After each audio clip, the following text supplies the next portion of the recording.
የቁርባን ተቆርቋሪዎችን አንቆርብም፣ የቅዳሴ ተከራካሪዎች ነን እኛ ግን አንቀድስም ወይ አናስቀድስም።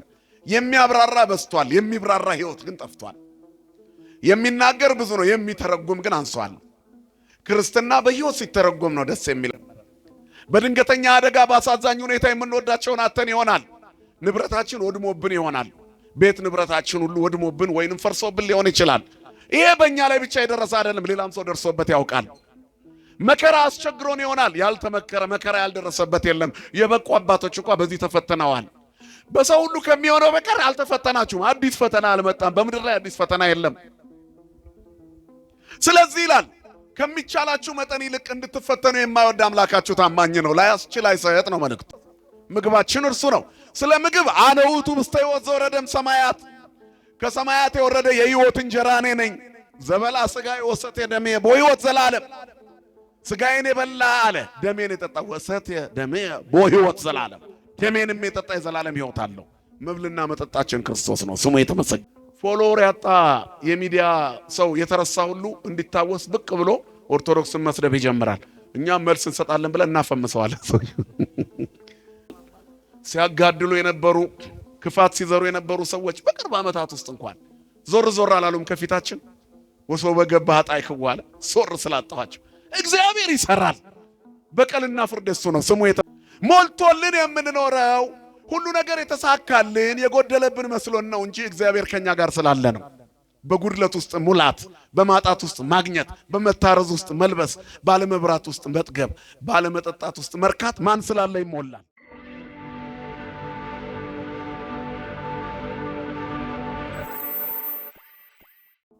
አቤቱ ያዩ ዘንድ አይኖቹን ግለጥ። ሁለተኛ ነገሥት ምዕራፍ 6 ቁጥር 18።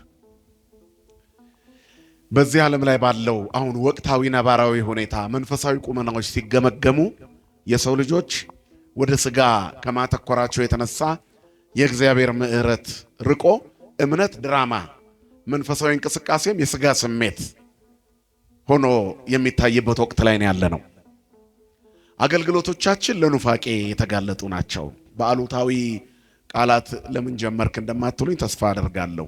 ምክንያቱም የወንጌል ዋናው ዓላማ እርስ በራሳችን ተመካክረን አንዱ ሌላውን ገስጾት ድካማችንን አይተን መጽደቅ ነውና እና እኛም በአገልግሎታችን ውስጥ አንዳችን ለአንዳችን በምንሰጠው ሙገሳና ሽሩሩ ኃጢአትና ድካማችንን ሳናውቅ የተሰጠንን ሙገሳ እንደ ጽድቅ ቆጥረ ነው ስለ ሰማዩ ደጅ ያለን ሐሳባችን ስለላላ መንፈሳዊነት ከውስጣችን ሾልኮ የጠፋ ይመስላል።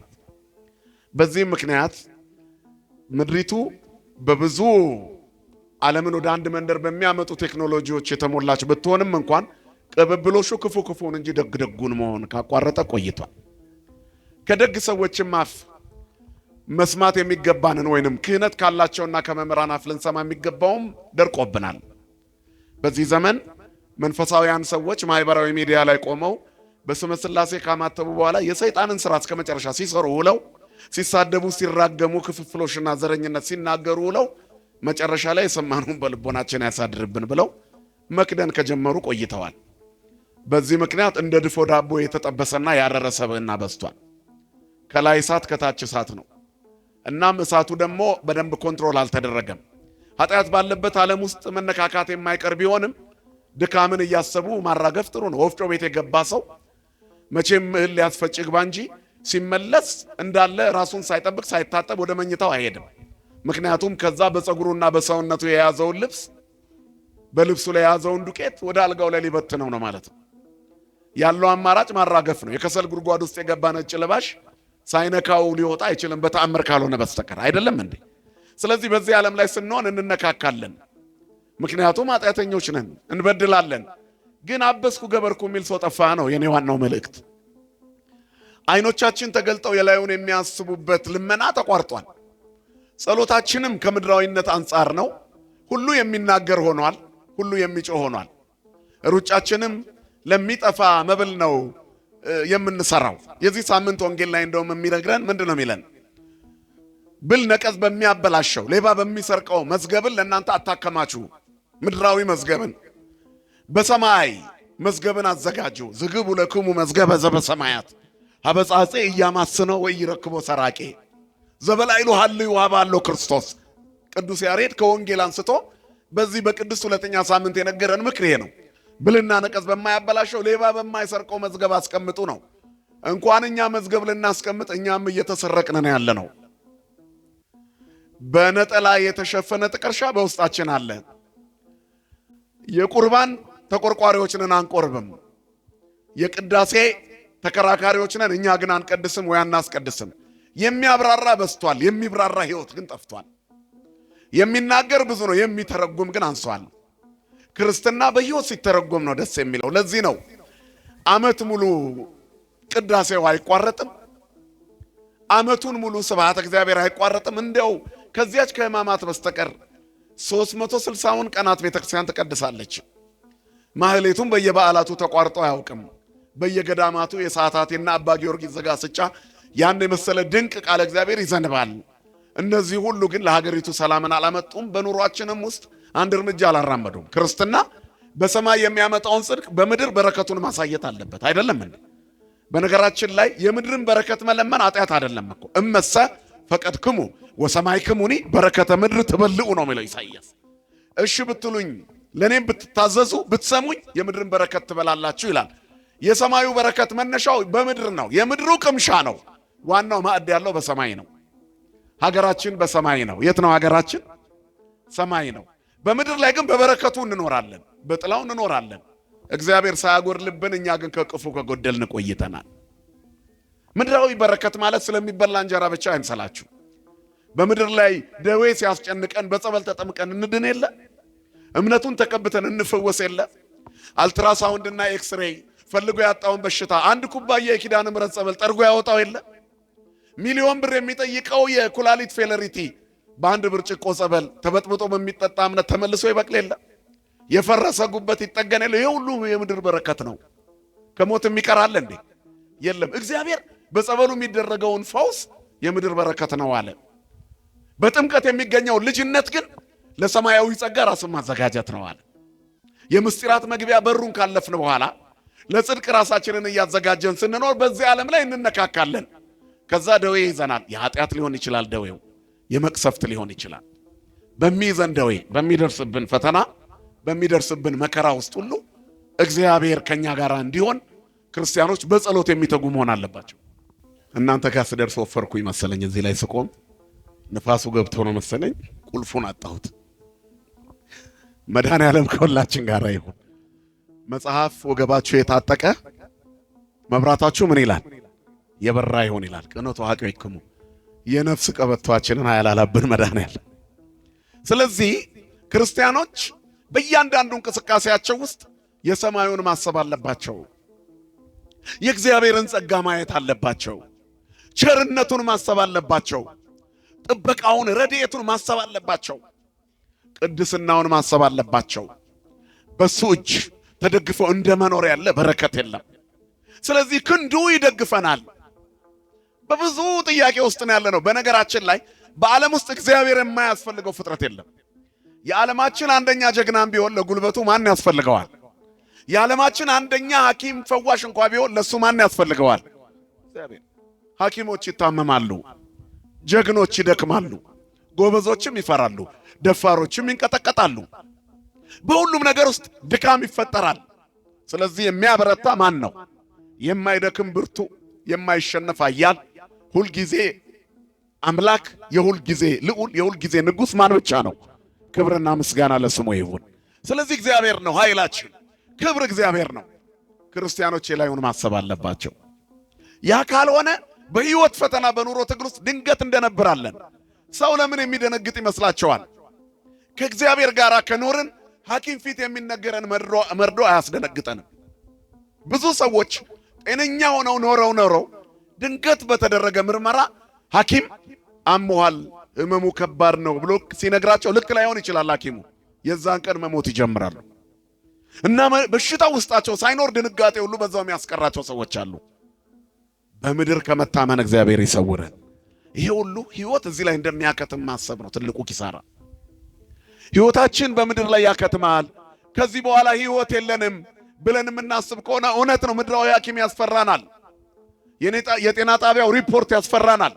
የደም ምርመራ ውጤታችን ተስፋ ያስቆርጠናል። ምድር ላይ ከሆነ ይሄ ዓለም ለጊዜው የምንቆይበት እንጂ የሚያኖረን ዓለም አይደለም ብለን ካመንን ግን እግዚአብሔር ከኛ ጋር ካለ ማን ያስፈራናል?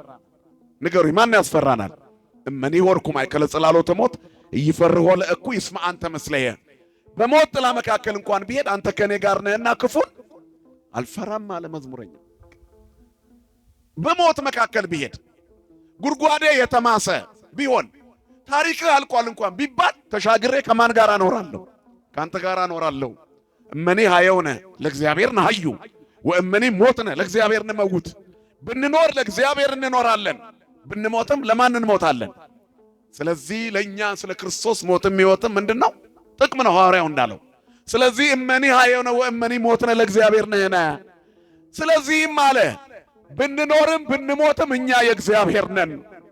የመጀመሪያ ፊርማችን ከእግዚአብሔር ጋር ይሁን። የክርስቲያኖች ትልቁ የመጀመሪያው የጋብቻ ውል ከአምላካቸው ከእግዚአብሔር ጋር ነው። እስራኤል ይህንን ውል አድርጎ ነበረ ከአምላኩ ጋር።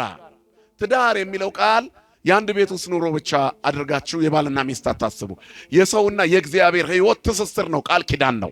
በቃል ኪዳን ኤርምያስ 3 ላይ እስራኤልን ፈትቻታለሁ ይላል እግዚአብሔር። ሀገሪቱ ምድሪቱን እኮ ነው። የፍቺውን ደብዳቤ ወሰዱ ፈታኋችሁ ይላል። ምን ማለት ነው? ከኔ ጋር ያላችሁ ቃል ኪዳን ተቀደደ። የመጣችሁበት መንገድ እኔ ያሳየኋችሁ ስላልሆነ የምትሄዱበት የተዛነፈ ስለሆነ መንገዳችሁ አይደለምና ተፋታው፣ ከእናንተ ጋር ተለያየው። ስለ መለያየት ይናገራል። እግዚአብሔር ከኛ ጋር ከተፋታ ከሰር፣ አምላክ ከተለየሽ ከሰርሽ። ቤተሰቦችህ ይልቀቁ፣ ወንድሞችህ ይካዱ፣ ሚስትህ አላውቅህም ትበልህ፣ ፍቅረኛ መክሳትህን አይታ ማጣትን አይታ ትተውህ። በእነዚህ ነገሮች ሁሉ የማይሸነፍ የማይተው ማን አይተው ነው ወገኖቼ? እግዚአብሔር አይተውን። ሰው እግዚአብሔር ከተወው ከሰረ፣ አምላኩ ከተለየው ከሰረ። ስለዚህ የላዩን ነው ማሰብ፣ የእግዚአብሔርን ነገር ማየት ነው። አይኖቼን አብራልኝ በሉት። መዝሙር 12 ቁጥር 6 ላይ መዝሙረኛው ዳዊት ካንተ እንዳልለይ ምድር ላይ ባሉት ነገሮች አይኖቼ ተተክለው እንዳይቀሩ ለሞት እንዳይተኙ አንቃቸው አብራቸው ይላል። አብረውን ላይ ይንቴ ከመይኑ ማለመዊት። አቤቱ ለሞት እንዳይተኙ አይኖቼን አብራ፣ ለኃጢአት እንዳይተኙ ማለት ነው። እንዳያንቀላፉ ሳላምን እንዳላንቀላፋ እኮ ነው። ሳትበድሉ ሳታጠፉ ኃጢአታችሁን ሳታስወግዱ ጸባችሁን ሳታርቁ ንስሐ ሳትገቡ አይምሽባችሁ ነው። ወዘእንበለ ይርብ ፀሐይ አቅሩሩ መዓተክሙ። ያዕቆብም ያለው ይሄንን ነው። ተምኡ ወይተአብሱ። ልትቆጡ ትችላላችሁ፣ ስሜት ነው፣ ግን እንዳትበድሉ። በእግዚአብሔር ላይ ያላችሁ ጉዳይ እንኳን አባት በልጁ ልጅ በአባቱ ላይ በፍቅር እንደሚነጫነጭ ይሁን እንጂ የክህደት አይሁን። በደል ስለበዛባችሁ፣ ነገር ስለደቆሳችሁ፣ ችግር አንገታችሁን ስላስደፋ፣ የመኖር ስጋት፣ የፍትህ ማጣት፣ መንገዶች ሁሉ ድፍንፍን ቢሉ እንኳን ምን አርጌ ነው እግዚአብሔር ሆይ ብላችሁ ማይተባት በጥሱ አባቴ አይደለህምን ድረስልኝ ብላችሁ ጭሁበት። ተቆጡ። ልጅ አባቱ ላይ እንደሚቆጣው የአባቱን ልብስ ይዞ ነው የሚቆጣው። ልጅ አባቱ ላይ ተቆጥቶ እናቱ ላይ ተቆጥቶ ኮብልሎ አይወጣም። ምክንያቱም በፍቅር ለማሸነፍ የእናቱን ቀሚስ ይዞ ይነጫነጫል አይደል? ካልቧጨርኩሽ ይላታለች። ይህን የሚያደርገው እናቱ እንድትጎዳበት አይደለም፣ የሚፈልገው እንድታሟላለት ነው። ክርስቲያንም አምላኩ ላይ የሚያደርገው ቁጣ አምላክነቱን የሚገዳደር አይደለም። በእግዚአብሔር ቸርነት ለመኖር የሚደረግ ጥረት ነው። ቸርነቱን ለማግኘት የሚደረግ ጥረት ነው። ስለዚህ ሩሩሁ አባት ደጉ ጌታ ከኛ በላይ ለኛ የሚያስብልን አምላክ ታማኝ ነው። ፈተና እንኳን ቢደርስብን አዲስ አይደለም። በሰው ሁሉ ከሚሆነው በቀር ገና ምንም ፈተና አልደረሰባችሁም። ከሚቻላችሁ መጠን ይልቅ ትፈተኑ ዘንድ የማይወድ እግዚአብሔር የታመነ ነው ይላል ቆሮንቶስ 10 ላይ። ትታገሱም ዘንድ እንድትችሉ ከፈተናው ጋራ መውጫውን እግዚአብሔር ያዘጋጅላችኋል። ማን ያዘጋጅልናል? መድኃኔዓለም ያዘጋጅልን። ስለዚህ ትታገሱም ዘንድ እንድትችሉ ከፈተናው ጋር መውጫውን እግዚአብሔር ያዘጋጅላችኋል። በሰው ሁሉ ከሚሆነው በቀር ፈተና አልደረሰባችሁም። እናት አባትሽን ቀብረሽ ሊሆን ይችላል። ሌሎችም የቀበሩ አሉ፣ ባንቺ አልተጀመረም። በድንገተኛ አደጋ በአሳዛኝ ሁኔታ የምንወዳቸውን አተን ይሆናል። ንብረታችን ወድሞብን ይሆናል። ቤት ንብረታችን ሁሉ ወድሞብን ወይንም ፈርሶብን ሊሆን ይችላል። ይሄ በእኛ ላይ ብቻ የደረሰ አይደለም፣ ሌላም ሰው ደርሶበት ያውቃል። መከራ አስቸግሮን ይሆናል። ያልተመከረ መከራ ያልደረሰበት የለም። የበቁ አባቶች እንኳን በዚህ ተፈተነዋል።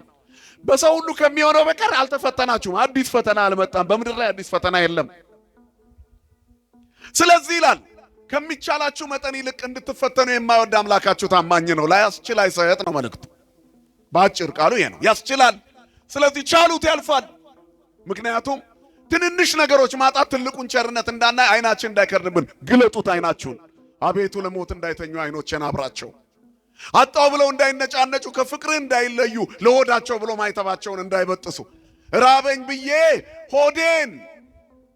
በሆዴ ተደልዬ አንተን እንዳላጣ አይኖቼን አብራ ለሞት እንዳይተኙ። ለሲኦል እንዳልዘጋጅ ሕይወቴን ምራ። አቤቱ አይኖቼን ግለጥ፣ ቸርነትህ ይታይ። እኔ ስፈተን ኢዮብም ተፈትኖ ነበር እንድል አይኖቼን ግለጥ። እኔ ሳጣ አባቶቼም አጥተው ነበር፣ ግን አጥተው አልቀሩም። በእግዚአብሔር ታምኖ የመሸበት የለም። እግዚአብሔር የሌሊት ብርሃን ነው። እስመ ጽልመትኒ ይጸልም በኀቤከ ወሌሊትኒ ብሩህ ከመ መዓልት። ጨለማ በአንተ ዘንድ ከቶ አይጨልምም፣ ሌሊቱ እንደ ቀን ብርሃን ነው የተባለለት ነው። ክብርና ምስጋና ለስሙ ይሁን። ስለዚህ በሩሩ አባት በእግዚአብሔር ተደገፉ። ግድፍ ህሊናከ ላዕለ እግዚአብሔር ወውእቱ ይሴስየከ። ትካዜን፣ ችግርን፣ ጭንቀትን እግዚአብሔር ላይ ጣለው። ቸርነቱ ይበልጣል። ዓይንህን ግለጥ ነው ትልቁ መልእክት። አቤቱ ያዩ ዘንድ ዓይኖቹን ግለጥ። ይህን ጸሎት የጸለየው ሰው ኤልሳ ይባላል። ኤልሳ የስሙ ትርጉም እግዚአብሔር ጠባቂ ነው ማለት ነው። ማን ነው ስምሽ? አልማዝ። ማን ነው ስምህ? ኢዮብ። ቸርነት። ስምህ ማን ነው? ይገልጣል ማንነትህን። ሰላም ተብለህ ረብሻ ነህ? ኃይለ ማርያም ተብለህ ጸረ ማርያም ነህ? በዚህ ስም የሚጠሩ መናፍቃን አሉ አይደል? ስማቸው ኃይለ ማርያም፣ እነሱ ግን ጸረ ማርያም። በምንጠራበት ኖረን እናውቃለን። ማን ነው ስምሽ? በሁለተ ማርያምነትሽ ልጅ ሆነሻል። የእመቤቴ ልጅ ትህትና ከቅድስና ጋር የያዘችው እናትሽ ነች። ስሟ የተመሰገነ የሆነ አምላካችን እናት። ማን? ኃይለ ሚካኤል ነህ። እንደ ቅዱስ ሚካኤል ሩሩ ነህ፣ ትሁት ነህ፣ የዋህ ነህ። ዘልማድከ ግብረ ትሕትና የተባለው መልአክ ትመስላለህ። ሚኪ ተብሎ የተቆላመጠው ስምህ ሙሉ ሲሆን የመልአኩን ስም ይይዛል፣ ሚካኤል ነው። ጆን የተባለው ስምህ ዮሐንስ ነው። ወደ መጥምቁ ብንሄድ እምትውልደ አንስት አልቦ ዘየአብዮ ተብሎ የተነገረለት ነው። ከሴቶች ከተወለዱት የሚተካከለው የለም። ወደ ወልደ ነጎድጓድ ብንሄድ ቁጽረ ገጽ ሆኖ የኖረ ፍቁረ እግዚእ የተባለ ታኦሎጎስ ነባቤ መለኮት የተባለ ስም ነው። የክርስቶስ ነገር በልቡ ለዘላለም የተቀረጸ ዮሐንስ ሐጺር፣ የሐጺር ስም እንኳን ቢሆን ዮሐንስ ሐጺር ቢሆን መናኝ ነህ። ደረቅ ጉድጓድ ውሃ የሚሞላ ስም ማርያም ጠርቶ ባዶውን ደረቁን እንጨት የሚያለመልም ውዳሴ ማርያም ደጋሚ ነህ። ብዙ ቅዱሳን አባቶቻችን አሉ የሚጠሩበት ስም። የተጠራንበትን እንድንኖር እግዚአብሔር ይርዳን። ኢዮብ ከሆንክ ትዕግስተኛ ነህ። ስም ማንነትን መግለጽ አለበት። ባህሪንና ግብርን፣ ሁለንተናዊ ገጽታን ያንጸባርቃል። ይሄ ስም ከባድ ነው ወይ ልቀይረው በሉ። የሚነገር ታሪክ አለ አይደል? እስክንድር የሚባል የዓለማችን ታላቁ ሰው በአንድ ትልቅ ውጊያ ላይ የሱ ወገን የሆነ ሰው ሲሸሻየ ይባላል። ከዚያ በኋላ ያዘው። ወዴት ትሸሻለህ? ያዘውና አትሸሽ እንጂ ጀግን፣ ማን ነው ስምህ ለመሆኑ ሲለው እስክንድር ብሎ የሱን ስም ይዟል። ለካ በል ስምህን ቀይር ወይንም እንደኔ ተዋጋ አለው ይባላል። ገብረ እግዚአብሔር ተብለ ገብረ ሰይጣን ከመሆን መድኃኔዓለም ይጠብቅ። ነፍስ የሚያጠፋ ገብረ እግዚአብሔር አይኖር። ነፍስ የሚያድነው ገብረ እግዚአብሔር ነው። የእግዚአብሔር ባሪያ ነው። እግዚአብሔር ገዳይ ነው እንዴ? አይደለም። ሎቱ ስብሐት ክብር ለስሙ ይሁን አምላካችን። የሚያድነውን እግዚአብሔርን ይዘን የሚገድል ሐሳብ ውስጣችን አይስረጽ። አብረወን ላይንተ ከመይኑ ማለመዊት ኤልሳ እግዚአብሔር ጠባቂ ነው ይላል። እግዚአብሔር እረኛ ነው ማለት ነው። ይሄ ነብይ የኤልያስ ደቀ መዝሙር ነበር። ደቀ መዝሙር የሆነበት ዘመን አጭር ይሁን እንጂ የኤልያስ መንፈስ እጥፍ እንዲሆንበት መምህሩን አክብሯል። የቤተ ክርስቲያን ልጅነት በየትኛውም ሰዓት ይገኝ። ለጸኑት ጠዋት ከመጡት ጋር ማታም ይሰጣል እግዚአብሔር። ዛሬ የሚጠመቅ ኦርቶዶክሳዊ ያልሆነ ሰው ቢኖር ዛሬውኑ ተጠምቆ ሥጋው ደሙ ተቀብሎ ዛሬ ቢሞት የት ነው የሚገባው? ነገር የት ነው የሚገባው? ገነት። ይቀድመናል። አያችሁ፣ እንዳትቀደሙ። 10 ዓመት ቆማችሁ አስቀድሳችሁ አልቆረባችሁም። መጥቶ በ10 ቀን በ15 ቀን ንስሐ ገብቶ ሥጋው ደሙ ተቀብሎ የሚኖር ስንት አለ መሰላችሁ? አሁን መተሽ አይባልም። ሥጋው ደሙ በካላንደር አይደለም፣ ራስን ለእግዚአብሔር በመስጠት ነው። ስለዚህ ዓይን የመግለጥ ነው ክርስትና። ደግ ደጉን የማሰብ በጥሩ ነገር መሞላት። በምድር ላይ ያለ ዕውቅና ዜሮ ነው። በሰማይ ያለ ስም መዝገብ ግን ትልቅ ክብር ነው። ስለዚህ ሌባ የማይሰርቀው ብል ነቀዝ የማያበላሸው ሰማይ ላይ ያለ መዝገብ አለ። በሰማይ መዝገብ ስማችሁ ይጻፍ። የሰማዩ መዝገባችን የሞተልን መድኃኒት ነው። ስሙ የተመሰገነ ይሁን አይደል? ሐመርነ ዘኢይቀርቦ ሞገድ መዝገብነ ዘኢይረክቦ ሰራቂ ወኢያማስኖ ጻጼ ወቁንቁኔ ብሎ አባ ጊዮርጊስ ዘጋስጫ ምንድን ነው የሚለው? ውእቱ ኢየሱስ ክርስቶስ።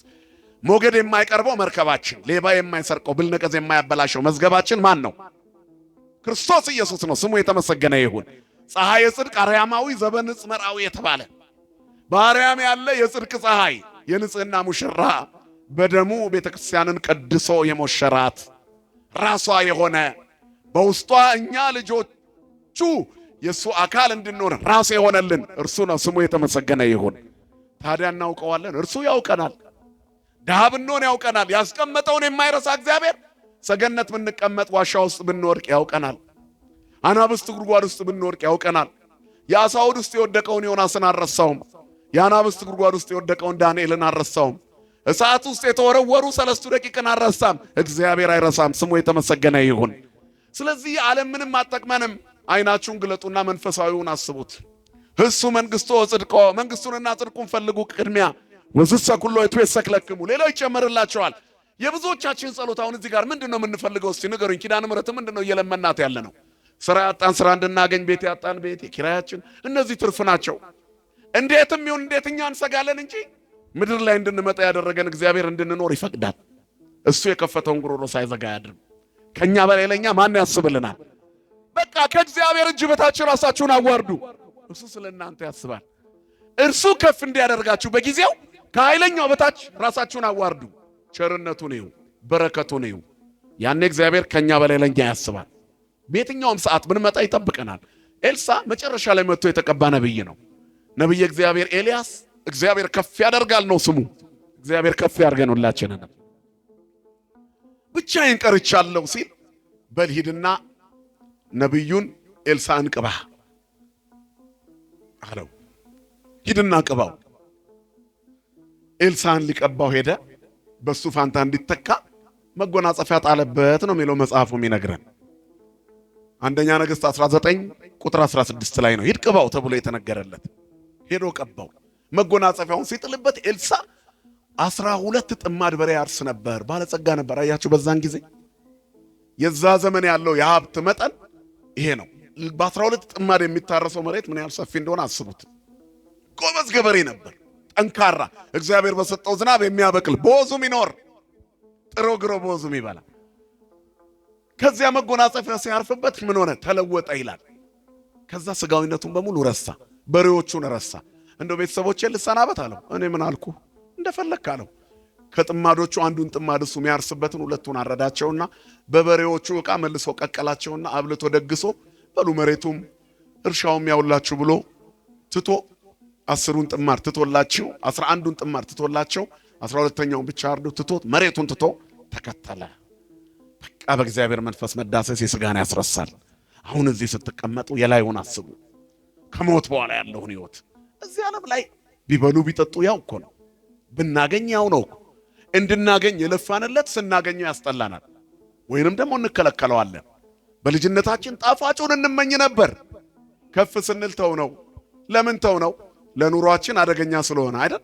ለበሽታ ስለሚዳርገን፣ አኗኗራችንን ስለሚያዛንፈው ስኳር አታብዙ፣ ጮማ አታብዙ፣ ጨው አታብዙ መባል ጀመር። ምግብ ያጣፍጣል የተባለውን ተው ነው። እስመ ፄው ያጥዕሞሙ ለመባልት አንትሙ ፄው ለምድር አይደል የሚለው መጽሐፍ። እናንተ የምድር ጨው ናችሁ። ጨው ምግብን ያጣፍጣልና ጨው ፄው ለእመለሳ በምን ያጥዕምዎ። ጨው አልጫ ቢሆን በምን ያጣፍጡታል? ድንጋይ ነው ብሎ ይወረውሩታል። የጨው አገልግሎቱ ማጣፈጫ። እሱን እንኳን ዓለም ከለከለችን። ጭካኔውን አያችሁ። የምድር ማጣፈጫውን እንኳን በሽታ ነው ብላ ከለከለችን። ከዚህ ዓለም ምን ያደርግልናል? ለዚህ ነው ሐዋርያው ከዓለም አንዳች አልሻም ማለት። ስለዚህ ማን ይሻለናል? ይሄ ይስተአምነው በእግዚአብሔር ነው እምታምነው በጓለማያው። ምድር ላይ ምንም የሚጣፍጥ ነገር የለም። ልንገራችሁ፣ የላዩን አስቡ።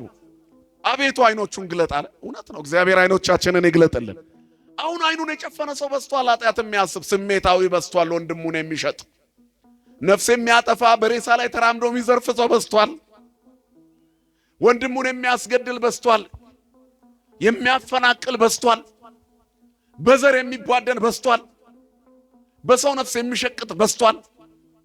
ቡድን ፈጥሮ አዘጋጅቶ ሰውን እንዲያጠፋ የሚያሰማራ በስቷል። እነዚህ ሁሉ ያልፋሉ። የላዩን አስቡ፣ አይኖቻችሁን ግለጡት። የላዩን እንዲያስቡ አይኖቼን አብራ፣ ለሞት እንዳይተኙ፣ ለዘረኝነት እንዳይተኙ፣ እንዳያንቀላፉ፣ ለኃጢአት እንዳይተኙ፣ ንስሐ ሳልገባ እንዳልሞት አይኖቼን አብራ። እግዚአብሔር ፍጻሜያችንን ያሳምርልን። ትልቁ ጸሎት ይሄ ነው። ምክንያቱም እግዚአብሔር ሲነካን ነው የምንቀየረው። ነብዩ እግዚአብሔር ሲነካው ተቀየረ። ማን? ኤልያስ ሲነካው ከዚያ ተከተለው። እግዚአብሔር ስጋዊነታችንን ትተን ስንከተለው ያንንም አያሳጣንም። ኤልሳ አልጎደለበትም። 12 ጥማድ በሬ ጥሎ ስለሄደ በቀርሜሎስ ተራራ ላይ ተቀምጦ በበረከት ይኖር ነበር። የገባበት ቤት በረከት የሞላበት ነበር። ብትሰራ ብትደክም ለመብላት ለመጠጣት አይደል? አንድ ቀን ነብዩ ተራበ ተብሎ አልተጻፈም። ጻድቅ እሰ ዘይትገደፍ ኢርኤኩ ወዘርኡኒ እይጼነስክለ። ጻድቅ ሲጣል ዘሩም ማጥቶ እህል ሲለምን አላየሁም። ጻድቅ አይጣልም፣ ክርስቲያን አይጣልም፣ ባለማይተብ አይጣልም፣ አጥቶ አይለምንም እህል። እግዚአብሔር የፍቅር አምላክ ነው፣ ስሙ የተመሰገነ ይሁን። ከኛ በላይ ለኛ ያስባል። በስሙ የታመኑ አይወድቁም። አትጨነቁ ለነገ። አይኖቻችሁን ግለጡ። ቸሩ አምላክ ከአንድ እረኛ ላይ 5 እንጀራና 2 ዓሣ ተቀብሎ 5 ገበያ ሕዝብ ያጠገበ አይደል? ሕፃናትና ሴቶች ያልተቆጠሩበት 5 ጠቅልሎ ጎራሽ እንደኔና እንደናንተ ያለው ጥሩ ተመጋቢው የተቆጠረለት 5000 ሰው ሌላው ሳይቆጠር ሲተርፍ ደግሞ 12 መሶብ። አስተራፊ አምላክ፣ አትረፍራፊ አምላክ፣ ሰጥቶ የሚያትረፈርፍ አምላክ። የዕለት እንጀራ እኮ ነው የምንጠይቀው አይደል? እሱ አትረፍርፎ ይሰጠናል። ክብርና ምስጋና ለስሙ ይሁን። የዕለት እንጠይቀዋለን፣ የዕድሜ ልክ ይሰጠናል። ሩሩ አባት ነው። እመሰ ፈቀድክሙ ወሰማይክሙኒ በረከተ ምድር ትበልዑ ወእመሰ ኢፈቀድክሙ ሰሚዖትየ መጥባዕትየ ትበልዓክሙ። ካልሰማችሁን ግን ሰይፌ ትበላችኋለች። እግዚአብሔር በቁጣው እንዳያጠፋን ይጠብቃል። የኃጢአት አካሄዳችን፣ የቡድን አካሄዳችን፣ የጎጥ አካሄዳችን፣ የዘረኝነት አካሄዳችን፣ የጥላቻ አካሄዳችንና እኛ የተሰለፍንበት ቦታ የኃጢአታችን ብዛት እንደ ፈርዖን ጎርፍ ሆኖ በላያችን ላይ ተከልብሶ እንደ ቀይ ባህር እንዳያጠፋን ያስፈራል። ስለዚህ ክርስቲያን መንፈሳዊ ቁመናው ተዛንፎበታል። በዚህ ዘመን መስተካከል አለበት። አይኖቻችንን ያብራልን መድኃኔዓለም። ነብዩ የእግዚአብሔር ሰው ነብይ ከተከተለ በኋላ የኤልያስ መንፈስ እጥፍ ድርብ ሆነበት ነው የሚለው መጽሐፉ። አለፍ አድርጌ ነው መነግራችሁ። ከዚያ በኋላ ዶታይን በተባለ ስፍራ ላይ ተቀመጠ። ኮረብታማ ስፍራ ይላል ዶታይን፣ ጉብታ፣ ከፍ ያለ ስፍራ፣ የእስራኤል ክፍል ነው። ሸለቆ አለው፣ ለምለም አረንጓዴ መስክ ያማረ አለ። በዚያ አካባቢ ተቀመጠ። ሸለቆው ለምሽግ፣ ኮረብታው ለከፍታ፣ መስኩ ደግሞ የለመለመው መስክ ለመሰማራት። ክርስቲያኖች የእግዚአብሔር በጎች ናቸው። በሕይወታቸው የሚያስፈልጋቸውን ነገር ሁሉ እግዚአብሔር ይሰጣቸዋል። ክርስቶስ ለኛ ሁሉንም ነው። የሰው ልጅ በምድር ላይ ሲኖሩ 3 ነገሮች ያስፈልጋቸዋል አይደል? በቁስ ደረጃ ምግብ፣ ልብስና ንገሩኝ እንጂ መጠለያ። 3ቱንም ክርስቶስ ኢየሱስ ነው፣ ስሙ የተመሰገነ ይሁን። ለዘመጻሐቤ ኢይሰድዶ ወያውጽእ አፋ ያለ ወደ እኔ የሚመጣውን አልገፈትረውም። አይቴ ተሐድር ረቢ፣ የት ነው የምታድረው ሲሉት ኑ ታዩ ዘንድ አለ። ተከተሉት። የሚያድሩበት አጡ ይላል ወንጌል። ንገሩኝ እንጂ እግዚአብሔርን የያዘ መጠለያ ያጣል። እግዚአብሔር መጠለያ ምሽጋችን ነው። ዶታይን ያንን ሁሉ ይዛለች። የእግዚአብሔር ሰው የተቀመጠው እዚያ ነው። ትልቁ ቤታችን ማደሪያችን ክርስቶስን ስናገኘው ቤተ ክርስቲያን ናት። ቤተ ክርስቲያን ማለት የክርስቲያኖች ንገሩኝ ቤት ማለት ነው። ቤት ማለት ቤተ አደረ ነው፣ ማደሪያ። ልብሳችን ማን ነው? ራሱ ክርስቶስ ነው። ምግባችን እርሱ ነው። ስለ ምግብ አነ ውእቱ ውስተ ሕይወት ዘወረደም ሰማያት፣ ከሰማያት የወረደ የሕይወት እንጀራ እኔ ነኝ። ዘበላ ሥጋዬ ወሰቴ ደሜ በሕይወት ዘላለም። ሥጋዬን የበላ አለ ደሜን የጠጣ ወሰቴ ደሜ በሕይወት ዘላለም፣ ደሜንም የጠጣ የዘላለም ሕይወት አለው። መብልና መጠጣችን ክርስቶስ ነው፣ ስሙ የተመሰገነ ይሁን። ስለ ልብስስ ልበስዎ ለእግዚእነ ኢየሱስ ክርስቶስ ወይ ተሐልዩ ፍትወተ ሥጋክሙ፣ ጌታ ኢየሱስ ክርስቶስን ልበሱት እንጂ ምኞቱ እንዲፈጸም ለሥጋ አታድሉ። ክርስቶስን ልበሱት። ልብሳችን ነው። በረደን ብለን የማንደርብበት ልብሳችን፣ ልክ የሆነ የክት ልብሳችን ክርስቶስ የድንግል ልጅ መድኃኔዓለም። ወበቀን ብለን የማናወልቀው ልብሳችን የክት ልብስ ክርስቶስ፣ በሙቀት ጊዜ የማይወብቅ በብርድ ጊዜ የማይቀሰቅስ ልካችን ክርስቶስ ነው። ምንም ተጨማሪ ማያስፈልገን። ስጋውን የበላ ደሙን የጠጣ የእግዚአብሔርን መንግስት ይወርሳል። ልብስ ማለት ስጋው ደሙ ነው። በቤተ ክርስቲያናችን ቅዱስ ጳውሎስ የተጠመቃችሁ ሁሉ ክርስቶስን ለብሳችኋል፣ ቆርባችኋል። ስንበላው ስጋውን ስንበላ ደሙን ስንጠጣ ሁሉ ነገር ይፈጸማል። ስለምትበሉት፣ ስለምትለብሱት፣ ስለምታድሩበት አታስቡ፣ ሁሉንም የሰማያዊ አባታችሁ ይሰጣችኋል። እግዚአብሔር ይስጠን የቸገረንን ሁሉ። እኛ ግን እንጨነቃለን። የቤት ኪራይ እንዴት እንደምንከፍል፣ ከየት አምጥተን እንደምንኖር፣ የጭንቀታችን ብዛትም የምንከፍለውን ያሳጣናል። በፍጹም ልባችን በእግዚአብሔር ከታመንን የከፈተውን ጉሮሮ ሳይዘጋ አያድርም። ለቀበሮች ጉድጓድ ለሰማያዊ ወፎችም ጎጆ አላቸው ያለ ጌታ እኛንስ የሚያሳርፍበት ቦታ ያጣል? ንገሩኝ እስኪ። ስለዚህ ከኃይለኛው ከእግዚአብሔር እጅ በታች ራሳችሁን አዋርዱ። እረኛችን እሱ ነው። እረኛዬ ነው እግዚአብሔር፣ በለመለመ መስክ ያሳድረኛል። አያችሁ፣ የለመለመች መስክ ተዋህዶ ቤተክርስቲያናችን ናት። በጎቹ ነን። ክርስቶስ እረኛ ሆኖ ያሰማራናል። የለመለመ መስክ የሕይወት እንጀራ እየመገበ እንደገና ደግሞ የሕይወቱ እንጀራ ምግቡ ራሱ በግ ነው። በግ ሆኖ ይበላል፣ እረኛ ሆኖ ይጠብቃል። ማን ነው ይሄ? ክርስቶስ ነው። ስሙ የተመሰገነ ይሁን። የአዲስ ኪዳን ዶታይን ይህች ናት ተዋህዶ። እንደነ ነብዩ ኤልሳ ያሉ በርካታ የአዲስ ኪዳን ቅዱሳን የተገኙባት፣ ያደሩባት፣ ያረፉባት፣ የኖሩባት፣ ወደ እግዚአብሔር በዚህ በኩል የሄዱባት። በመቅደሱ ውስጥ አልፈን ነው ወደ ሰማይ የምንገባው። የምንቀበለው ሥጋው ደሙ፣ ያሸተትነው ዕጣን፣ የተመገብነው ሰማያዊ መና ሰማይ ያሳልፈናል፣ ምድር አያስቀረንም። ዘበላይሉ ሀልዩ ሀባለው ክርስቶስ፣ ወደ ሰማይ ወዳለው ወደ ክርስቶስ አስቡ ይላል፣ ወደዛ ያሳስበናል። ስለዚህ ክርስቲያኖች ክርስትና የቃል አቀማመጥ አይደለም፣ የተግባር ክንዋኔ ነው። ወደ ተግባራዊ ሥርዓተ አምልኮ ግቡ። የላዩን አስቡ። አይኖቻችሁ እንዲገለጥ ለምኑት እግዚአብሔርን። የምድሩን እያሰብኩኝ ለሰማያዊ አላወቅኩትም። መንገድ ላይ ከዚህ ስንወጣ ምን እንደሚቀጥመን እናውቃለን። ስለዚህ ዛሬ እንወስን። የተወደደ ሰዓት አሁን ነው፣ የመዳን ቀን ዛሬ ነው። ይህን ካልተረዳን አይሆንም። በዚያ ሰፈረ የእግዚአብሔር ነቢይ በዶታይን ተቀምጦ እያለ እስራኤልን የሚያጠቃ የሶርያ ንጉሥ ተነሳ። ወታደር እየላከ በደፈጣ ያጠቃ ነበረ ይላል። ደፈጣ ማለት እያደቡ ማጥቃት ነው። ባላጋራችሁ ዲያብሎስ የሚውጠውን ፈልጎ እንደሚያገሳ አንበሳ ይዞራል። ስለዚህ ምን ይላል? በመጠን ኑሩ፣ ንቁ። እግዚአብሔር ያንቃን ሁላችንን። ንቁበት። እዚህ ዓለም ላይ ብንበላም ያውነን ባንበላም ያውነን። ስለዚህ ማን ይበልጣል ከኛ ጋር? እግዚአብሔር ይበልጣል በሉ። ቅድሚያ ለእግዚአብሔር። ከኃይለኛው ከእግዚአብሔር እጅ በታች ራሳችሁን አዋርዱ።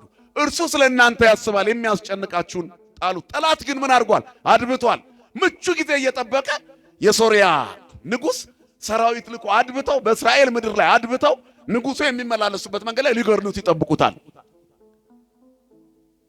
በሰማርያ ባለው ቤተ መንግስት ሶርያውያን ያደቡበትን ጫካ በዶታይን ሸለቆ ውስጥ በታላቁ ጉብታ ባለው ስፍራ ተቀምጦ ኤልሳ ያይ ነበር። ታሪካዊ ቦታ ላይ ያቺ የዶታይን ሸለቆ አብድዩ የተባለ እግዚአብሔር ነብይ በነብዩ ኤልያስ ጊዜ አካብ ነቢያትን ስታስገድል ደብቆ 150 የእግዚአብሔር ሰዎችን ነቢያትን የእግዚአብሔርን ነቢያት የደበቀባት ስፍራ ናት። ዶታይን ምሽግ ናት። የአዲስ ኪዳኗ ዶታይን ደግሞ ከኃጢአት የምንሸሸግባት ቤተ መቅደሳችን ናት። ክብርና ምስጋና ለአምላካችን ይሁን። ሕዝቤ ሆይና ወደ ቤትህ ግባ፣ ደጅህንም በኋላ ዝጋ፣ ቁጣ እስኪያልፍ ድረስ ጥቂት ጊዜ ተሸሸግ። ወደ ቤትህ የተባለ ወደዚህ ቤት ነው። የኮሮና ሰሞን ሕዝቤ ሆይና የሚለውን ሰው በየቤቱ ኳረንቲን እንዲዘጋ ወደ ቤትህ ግባ ይላል እያሉ የግል ቤታቸው አድርገውት ነበር ተርጓሚዎቹ። ወደ ቤትህ ግባ። ቤትህ ይሄ ነው የክርስቲያኖች ቤት እንጂ አሁን መንገድ ላይ ያለው የተከራየው የቀበሬ ቤት ወይንም የሰራው በጣ የደረሰ ኮንዶሚኒየም ወይም ጥረግሬ የሰራው ሷር ይሄ ፈራሽ ነው። የማይፈርሰው ቤታችን መቅደሳችን ነው። ወደ ቤትህ ግባ። ቁጣውን በዚህ ተሸሽጋ አሳልፈው። ሸለቋችን ይሄ ነው መደበቂያችን። የሚሞላልን እዚህ ቤት ነው። እግዚአብሔር ይሸሽገን ሁላችንን። ክፉ ዘመን ላይ ነው ያለነው። ከእግዚአብሔር ቤት መውጣት የለብንም። ግለጡ አይናችሁን፣ ከዓለም አንዳች ነገር አታገኙ። ምንም ማን ደስ ብሎት ያውቃል? የዓለም የመጨረሻውን ባለጸጋ ብትጠይቁት ሄዳችሁ ችግር ነው የሚያወራው። ደስ ብሎኛ አቅም ሊላችሁ ይችላል። በአንድ ቦታ ላይ አንድ የስነ ምንድነው ሳይካትሪስት ነበር። በጣም የተጨናነቁ ሰዎችን የሚያማክር በሀገራችን ትክክለኛው ሳይካትሪስት የንስሐ አባት ነው። ክብሩን የጠበቀ የእግዚአብሔርን ቃል በደንብ የጠነቀቀ ንስሐ ልጆቹን ፕሮግራም ይዞ የሚያስተምር ከሆነ ከሱ በላይ ሳይካትሪስት የለም። ተስፋ እንዳይቆርጡ ልጆቹን በደንብ የሚያሰለጥን መንፈሳዊ የቅዱሳት መጻሕፍትን ታሪክ እየተረከ የሚያስተምር ትክክለኛው እሱ ነው። አይምሮአችን እንዳይበላሽ እንደ ችግራችንና እንዳኗኗራችን ያለ ምቾት እንደመመላለሳችን በየቀኑ ጭንቀት እንደመብዛቱ ቢሆን ኖሮ እብድ በበዛ ነበር አገሪቱ ላይ። በፍላጎት ያበዱ ሰዎች ይኖራሉ እንጂ እግዚአብሔር ትቶኛል ብለው የሚያብዱ ሰዎች አሁን የሉ። ማን ይመስገን? ክብርና ምስጋና ለስሙ ይሁን። የሚጠብቀን አይተኛማ እይደቅ ዘያቅበቅ ጥበቃው ባይሆን ማን አለ? አሁን ደስ ብሎን ነው ወደ ቤት የምንሄደው። ምን ይጠብቀን ይሆን? ሰይጣን በየቦታው ተሰማርቷል። ያን ሁሉ ግን እናልፈዋለን። ማን ስላለ ከኛ ጋር? ወንጌል እንደዚህ ነው፣ መንገድን ያሰምርልሃል። ሕግህ ለእግሬ መብራት ለመንገዴም ብርሃን ነው ይላል መጽሐፍ። ለዚህ እኮ ነው የምንኖረው። የትኛው ምቾት ነው እንድንኖር ያስናፈቀን? እግዚአብሔር ከኛ ጋር መኖሩ እንጂ አይደል? እግዚአብሔር ከኛ ጋር ባይሆን ኖሮ ጠላቶቻችን አለ ዳዊት፣ እግዚአብሔር ከኛ ጋር ባይሆን ኖሮ ጠላቶቻችን ሕያዋን ሳለን በዋጡን ነበር። ለጥርሳቸው ንክሻ ያልዳረገን ማን ይመስገን አለ። ይትባረክ እግዚአብሔር ዘያግባን ውስተ መስገር ተማይገቶም። ያሴሩት ሴራ፣ ያዘጋጁት ወጥመድ፣ የቆፈሩት ጉድጓድ ውስጥ አልወደቅሽም። መድኃኔዓለም አቅፎ አሻግሮሻል። እሱ ከኛ ጋር ስላለ ምንም አንሆንም። እሱ ከኛ ጋር ካለ ማን ይቃወመናል? ማንም። ስለዚህ እግዚአብሔር ወይ አንተ ምራኝ በሉት። ምራሃኒ እግዚኦ ፍኖተከ፣ አቤቱ መንገድህን ምራኝ፣ እኔ አልችልም ብቻዬን። ሕግ ለእግሬ መብራት ይሁን፣ ወንጌልህ ያጽናናኝ። በአንተ የሚገኘው ሕይወት ዓለም ከምትሰጠው ብዙ ሀብት ይበልጣልና፣ ከዓለም ወዳጅነት የእግዚአብሔር ፍቅር ይልቃል። ቸርነቱ ብዙ ነው። ሙሴ የእግዚአብሔር ተራራ ላይ ወጣ። ሲና ተራራ ላይ ከእግዚአብሔር ጋር አወራ። 40 ቀን ቆየ። አንዲት ቁራጭ እንጀራ፣ አንድ ሳህን ስንቅ ይዞ አልሄደም። ሲመለስ ሙሴ አልከሳም፣ አልጠወለገም። ፊቱ እንደ ፀሐይ አበራ ነበር። እግዚአብሔር ካለ ስለ ሥጋና ደም አታስቡ። የሚያስጨንቃችሁን ሁሉ በእርሱ ላይ ጣሉት። መድኃኔዓለም ከሁላችን ጋር ይሁን። በዶታይ ነብዩ ከእግዚአብሔር ጋር ሆኖ ነበር። ስለዚህ ተሻግሮ አየ። ይሄ ጾም ነገን የምናይበት መሆን አለበት። አሁን እየጾምን ያለነው ጾም ነገን የሚያሳየን፣ ዲያብሎስ የደፈናቸውን ጉድጓዶች፣ ዲያብሎስ የጋረደው መጋረጃ ቀዶ የሚያስወግድ፣ ምንጩን የደፈነብንን ምንጭ ነድሎ የሚያወጣ ጾም መሆን አለበት። ጸሎታችን፣ ስግደታችን እግዚአብሔር የመረጠው አይነት ጾም እንድንጾም መድኃኔዓለም ኃይል ይሁነን ለሁላችንም። ያን ጊዜ እግዚአብሔር የተሻለ ያደርጋል። በእኛ ቤት ለሰው እንተርፋለን። ከኔ የሚጠጣ ምንድነው ያለው እግዚአብሔር? ለሌላው ይተርፋል። አፍላገማ የሕይወት ዘይውዝም ከርሱ እኮ ነው ለሳምራዊቷ ሴት ያላት ይህንን ነው። አንቺ ውሃ ጠጪኝ ሲላት እሷ ስለ ዘረኝነት አወራች።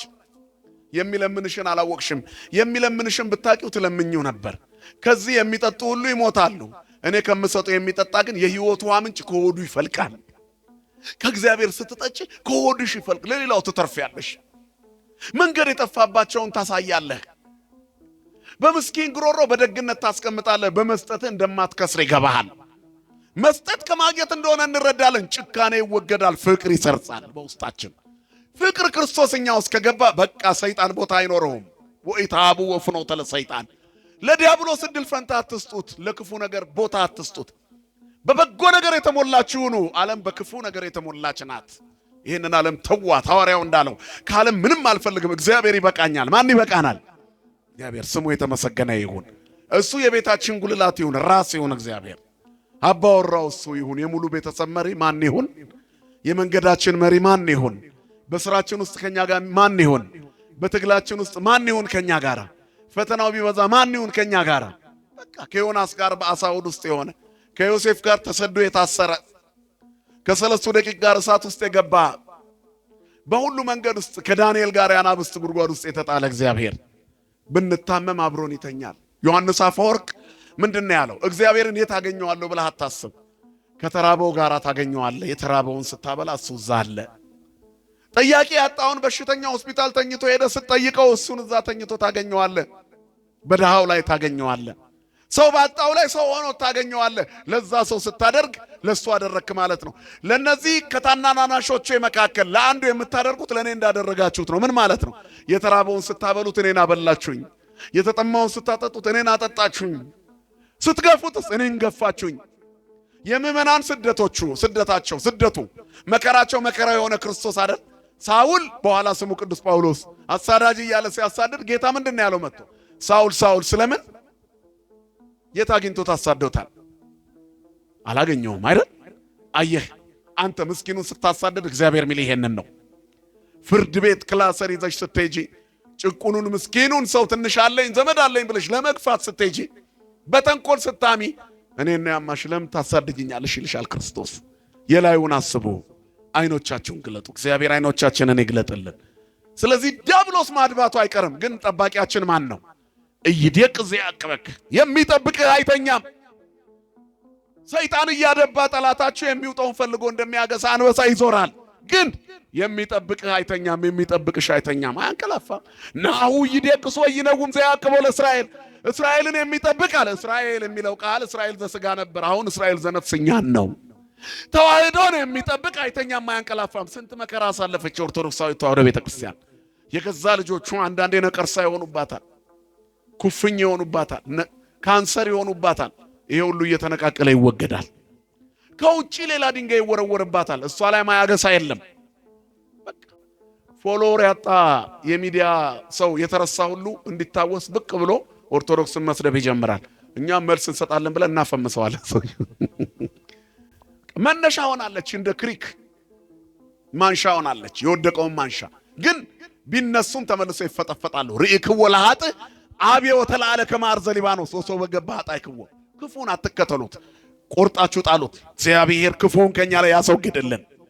ሁሉም አፉን ያላቅቅባታል፣ ግን የሚጠብቃት አይተኛም ተዋህዶን። ስለዚህ አሸንፋ አሁንም አለች። በእሳት ነዳ ተሻግራለች። ድንጋይ ተወርውሮባታለች። ከድንጋይ የሚበልጥ ከሰይፍ የሚበልጥ ቃላት አሁንም እየተወረወሩባት፣ እሷ ግን አለች። ካንሰርና HIV የኩላሊት ፌለሪቲን ተረት እያረገች በአንድ ኩባያ ጸበል የሚሊዮን ብር ሕክምና እየሰጠች ተዋህደዋለች። ክብርና ምስጋና ለአምላካችን ይሁን። ሁሉን ማድረግ የሚችል አምላክ ከእሷ ጋር አለ። ማን ይመስገን? እግዚአብሔር ይመስገን። ለጥርሳቸው ንክሻ ያልሰጠን እግዚአብሔር ይመስገን። ያየናል እግዚአብሔር ከላይ ሆኖ። አሁን በኤልሳ ውስጥ እግዚአብሔር ያይ ነበር። ስለዚህ ንጉሱን ጠላት አድብቷል፣ ራስህን ጠብቅ አለው። የማንቂያው ደወል ይሄ ነው። ወንጌል የተዘጋጀው አሁን እዚህ የሐሙሱ ወንጌል ሳምንታዊው ጠላት ስላደባ መከላከል ነው። ክርስቲያኖች አጥቂ አይደሉም፣ ተከላካይ ናቸው። ሃይማኖታቸውን ይከላከላሉ፣ ሰውነታቸውን ከኃጢአት ይከላከላሉ አይደል? ከክፋት ራሳቸውን ይከላከላሉ፣ ከዝሙት ራሳቸውን ይከላከላሉ፣ ከጥንቆላ ራሳቸውን ይከላከላሉ፣ ከሟርት ራሳቸውን ይከላከላሉ፣ ከሐሜት ራሳቸውን ይከላከላሉ፣ ከስካርና ከዘፈን ከተንኮልና ከክፋት ሰውነታቸውን ይከላከላሉ። በምን? በጾም፣ በጸሎት፣ በስግደት፣ በምጽዋት፣ በትሩፋት፣ በመንፈሳዊ ውህደት ራሳቸውን ለእግዚአብሔር ይገዛሉ። ከኃይለኛው ከእግዚአብሔር እጅ በታች ራሳችሁን አዋርዱ ማለት ጾሙ፣ ጸልዩ፣ የሥጋ ዘመናችሁ ይበቃል። አከለክሙ መዋዕል ዘሐለፈ ዘተቀናይክሙ ለፍትወተ ሥጋክሙ ዘተቀናይክሙ ለፍትወተ ሥጋክሙ እምይእዜሰ ጾሙ ወጸልዩ ይላል። ያለፈው ዘመን ይበቃችኋል። በቃ ብዙ ለመኖር ሞከርን፣ ግን ሞልቶልን ያውቃል ይሄ ዓለም። የዚህ ዓለም ኑሮ የባህር ውሃ ነው፣ ጨው የበዛበት። በተጠጣ ቁጥር ይጠማል። እንድንኖርባት ትናፍቃለች፣ ግን አንድም ቀን አስደስታን አታውቅም። ደስታችንን ሙሉ የሚያደርገው ሕይወታችንን ሙሉ የሚያደርገው ማን ብቻ ነው? በቃ አይኖቻችንን ይግለጥልን መድኃኔዓለም። አሁን በዚህ ጊዜ እያየ አንዴም አይደለም ሁለቴ 3 ጊዜም ከዚያም በላይ ንጉሱን ከሞት አተረፈው። አሁን የሶርያው ንጉስ ተበሳጨ፣ ሰበሰበ መኳንንቶቹን። ከኛ መሃል ለእስራኤል ንጉስ ወሬም ያቀብላል። ብዙ ጊዜ ያደባን፣ ጭራሽ እሱ ራሱን ሸፈነ፣ ልናገኘው አልቻልንም። በምንድን ነው የነቃብናል? ከመሳፍንቶቹ መካከል አንዱ ከመኳንንቶቹ ንጉሥ ሆይ አንተ የምትሰራውን በእልፍኝ ሆነ የምትናገረውን በእስራኤል ዘንድ ያለ ነቢይ ኤልሳ ለእስራኤል ንጉሥ ይነግረዋል አለ። ምዕራፍ 6 ቁጥር 12። አየህ፣ የዲያብሎስን ሴራ ማወቅ የሚቻለው የመልካም ስነ ምግባር ባለቤት በመሆን ነው። በበጎ ነገር የሰይጣን ሴራ ቀድሞ ይታወቀናል። ተበቃይ በመሆን አይደለም። ብዙ እኮ ተንኮል የሰራብህ ጠላት አለ፣ ጓደኛክ። እግዚአብሔር አያሳይህም። ለምን መሰለ? ስትሰማ ክፉ ነገር ታደርግበታለህ።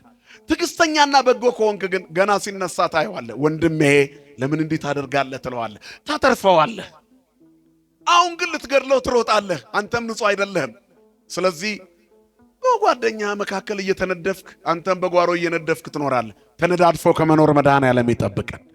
እግዚአብሔር ጠላቶቻችንን አሳልፎ የሚሰጠን ይቅርታን ሊያስተምረን። ሳኦል ጦር ይወረውርበት ነበር ንጉሥ ዳዊት ላይ። ዳዊት ግን ከሳኦል ላይ ሰይጣን እንዲወገድ ምን ያደርግ ነበር? በገና ይደረድርለት ነበር። ጦሩን አይመልሰውም። ጦሩ ዳዊትን ይስተዋል፣ በገናው ግን ሳኦልን አይስተውም። ሳኦልን ያገኘዋል። ከዛ ርኩሱ መንፈስ ከሳኦል ላይ ይወገዳል። ክብርና ምስጋና ለአምላካችን ይሁን። የአቡነ ዘበሰማያት ቀስት ሲጥል እንጂ ሲወጋ አይታይም። ጠላቶቻችን እኛ ላይ ድንጋይ ይወረውራሉ፣ ሲታመሙ እኛ ደግሞ በጸበል እንፈውሳቸዋለን። የእነሱን ጦር መልሰን አንወረውርም። ምክንያቱም እኛ የማንን? የክርስቶስ የሆኑት ሁሉ ይላል ሐዋርያው ሥጋን ከነክፉ መሻቱና ምኞቱ ጋር ምን አደረጉት? ሰቀሉት። ክፋትን ያስወገዱ ሰዎች የእግዚአብሔር ናቸው። ተንኮልን ያስወገዱ፣ ለምቾትና ለፈቃደ ሥጋ የተጣለ ለመንፈሳዊ አገልግሎትና ለክብር ተልእኮ የተነሳ ማንነት ያላቸው የእግዚአብሔር ሰዎች ናቸው። አይኖቻቸው የተገለጠ እግዚአብሔር የውስጥ አይኖቻችንን ያብራልን። ስለዚህ ክርስቲያኖች በበጎ ነገር የተሞሉ መሆን አለባቸው። ያን ጊዜ ያደባውን ጠላት እግዚአብሔር ያሳያል። ሰይጣን ሁል ጊዜ ይጠብቃል። የሚውጣውን ፈልጎ እንደሚያገሳ አንበሳ ይዞራል። ምቹ ጊዜ ይሻል ነው። ጠላት አድብቷል። ነፍሳችንን ሊነጥቅ፣ ርስታችንን ሊቀማ፣ መቅደሳችንን ሊያፈርስ፣ ክርስትናችንን ሊያናጋ፣ ማይተባችንን ሊበጥስ፣ በሥጋዊ ፍላጎቶች ጾማችንን ሊያስፈርስ፣ በተንኮልና በክፋት የያዝነውን ሱባኤ ሊያበላሽብን ሰይጣን አድብቷል። አድብቶ ነው የሚያጠቃው። ስለዚህ ንቁበት ነው። አንደኛ ጴጥሮስ ምዕራፍ 5 ቁጥር 8 ምቹ ጊዜ ይጠብቃል። ይሁዳ አምላኩን ክርስቶስን ለመሸጥ ምን ይሻ ነበር ይላል? ምቹ ጊዜ ሲያገኝ ምን አደረገ? አምላኩን ሸጠው። ግን አተረፈ? ከሰረ። ወይ ለገነት አልሆነ። ሞቱ ነፍሳት ከሲኦል ከወጡ በኋላ ነው የተከናወነው አይደል? እንደ ቤተክርስቲያናችን አስተምህሮ ተሰቃይቶ ነው የሞተው። ዛፏ ራሷ አፍ አውጥታ እስክትነግረው እንደ በለዓም አህያ እንደ ቢታንያ ድንጋዮች ነስህ ይሁዳ ከመሁከ ጴጥሮስ፣ እንደ ወንድም እንደ ጴጥሮስ ንስሐ ግባ። በዛፍ በኩል ሁሉ እግዚአብሔር አስመክሮታል። የቤተክርስቲያናችን ትርጓሜ እንደሚነግረን እምቢ ያለ አየሩ ምድሩ ሰማዩ ይመክረናል፣ አንሰማማል። ሕይወት ትመክረናለች፣ አልሰማማል። ሲያጋድሉ የነበሩ ክፋት ሲዘሩ የነበሩ ሰዎች በቅርብ ዓመታት ውስጥ እንኳን ዞር ዞር አላሉም ከፊታችን። ወሶ በገባ ኃጣይ ክዋለ ሶር ስላጣኋቸው እግዚአብሔር ይሰራል። በቀልና ፍርድ እሱ ነው፣ ስሙ የተመሰገነ ይሁን። ነገም ብዙ ነገር ይሰራል እግዚአብሔር፣ እኛ ስለማናስታውስ ነው እንጂ። ሌላውን ተውት። እንደ ሁሉ በሩ ዘግቶ መቅደስ የናፈቀው ጊዜ ትላንት 4 ዓመት 5 ዓመት ኮሮና የሚባል በሽታ እሱን እንኳን ረስተነዋል እኮ። ድጋሚ ይምጣ እንዴ? መቅደሱን አፈቀኝ እንዳላልን አሁን አይመቸንም መምጣት። ሰዎች ለኃጢአት ፈውስን እንዴት ይሻሉ? 10 ለምጻሞች ጌታን በመንገድ ላይ ጠበቁት። በከተማይቱ ድንበር ላይ ወደ ገሊላ ሲሄድ በሰማርያ በኩል ሊያልፍ ግድ ሆነበት። በዚያ ያልፍ ነበረ። 10 ለምጻሞች ጠበቁ። አድነን አሉት። ሂዱ ራሳችሁን ለካህን አሳዩ።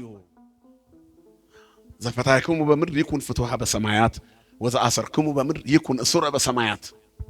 በምድር ያሰራችሁት በሰማይ፣ በምድር የፈታችሁት በሰማይ። ለካህናት ስልጣን ተሰጥቷቸዋል። ንስሐ ለመግባት ያብቃኑላችን። ስለዚህ እሺ ብለው መሄድ ሲጀምሩ ስለ ፈቃደኝነታቸው በመንገድ ላይ ፈወሳቸው። 9ኙ ያቋረጡትን ኃጢአት ለመቀጠል ሮጡ ይላል። ስንፈወስ ወደ ኃጢአት ከመሮጥ እግዚአብሔር ይሰውረን። አንዱ ብቻ መጣ። እግዚአብሔር ያልሰጠን ብዙ የጎደሉን ነገር አለ። ለምን ይመስላችኋል? ስናገኝ እንዳንረሳው፣ የራሱ ሊያደርገን ወደ ሞት እንዳንወድቅበት።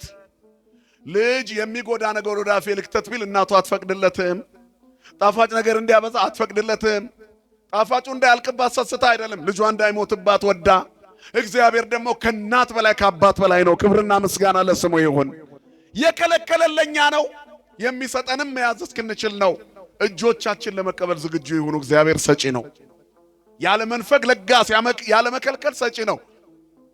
አይሰስትም። የሚሰስትም ያልቅበት ነው። እግዚአብሔር ሁሉ በእጁ ምን ይጎድልበታል? ክብርና ምስጋና ለስሙ ይሁን።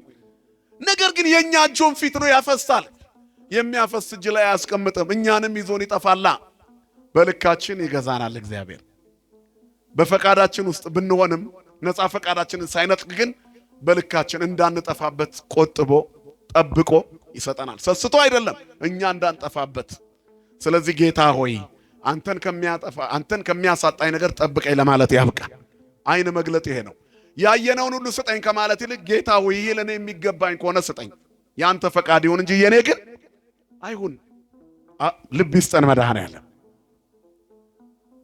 በዚህ ጊዜ ሁሉን ማየት የሚችለው እግዚአብሔር ለነብዩ እንደገለጠለት መኳንንቶቹ ነገሩት። በቃ ሰው የእግዚአብሔር ሰው ሲሆን ሁሉን ያያል ያልኳችሁ ይሄን ያደባውን የምትሰራውን ተንኮል ያየዋል። ማን ነው ስሙ? ነብዩ ኤልሳ ይባላል። የት ነው ያለው? በዶታይን ሂዱና አምጡልኝ አለ። የኤልሳ ሎሌ አገልጋዩ ብላቴናው ወደ ውጭ ወጣ ብሎ ሲቆም በሶሪያ ወታደር ተከባለች ዶታይን ዙሪያው። ኤልሳን ለመያዝ መጥተው ወዮ ወዮ ጌታዬ ሆይ ምን እናደርጋለን ብሎ ጮኸ ይላል። ምን ይሻለናል? ሊያጠፉን መጥተዋል። እነዚህ ሁሉ እኛን ለመያዝ የመጡ ናቸው። ምን ይሻለናል ብሎ ኤልሳ ሎሌ ጮኸ። ኢትፍራ እስመ ይበዝሑ እልሃለሁ ምስሌነ እምኔሆሙ።